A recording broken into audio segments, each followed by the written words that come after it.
सासूबाई आता उन्हाळ्याच्या सुट्ट्या लागल्यात तर मी म्हणत होते नाही का 8-10 दिवस जाते मग माहेराला. आता काय करायचं माहेराला जाऊन? उन्हाळ्याच्या सुट्ट्या लागल्या की निघायचं लगेच माहेराला पळत. जावा बघन तेव्हा नुसतं माहेर माहेर माहेर. तसं नाही सासूबाई, आता माझ्या 3 बहिणी यायच्यात, मग आम्हाला एकत्र राहायला भेटतच नाही ना सुट्टीशिवाय. सगळी एकत्र राहिली ना लय आनंद वाटतो बघा. लय डोकं खाते बघ तू. तुला मी किती बऱ्याच समजून सांगितलं, तुला समजतच नाहीये. अशी सारखी सारखी जर माहेराला पळत राहिली ना तर ह्या घरात तो ध्यानच नाही राहणार.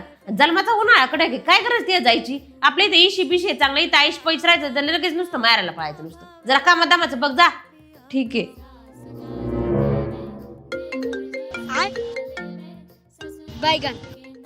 हॅलो, बोल ना पिंके.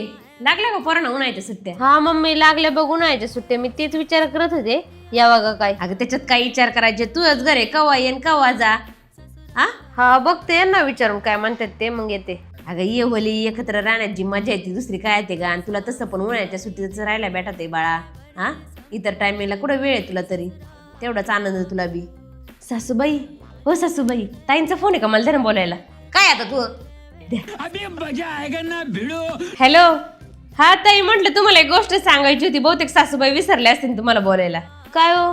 अहो म्हटलं नाही का, आता तुम्ही तुमच्या सासरीच मन लावून राहा. कसं आहे, तुम्ही असं सारखं सारखं माहेराला येत राहिले तर तुमच्या घरात तुमचं ध्यान कसं काय राहायचं मी म्हणते. आणि तसं पण तुम्ही इथं जवळच राहता, आठवड्यातून 2 वेळा तर येतच ना. म्हणून म्हटलं मग सारखं सारखं काय. चालतंय, ठेवा मग. तुला कुणी सांगितलं पुढचं चाबऱ्यापणा करा? काय तुला मुली नको येऊ. कसं असतं सासूबाई, आपण जसं स्वतःच्या मुलीचा विचार करतो ना तसं दुसऱ्यांच्या पण मुलींचा विचार करीत जावं कधीतरी. म्हणजे कसं दोन्ही कुटुंब नीट टिकून राहतात. समजलं का? मला शिकवू दे. जाऊ नको.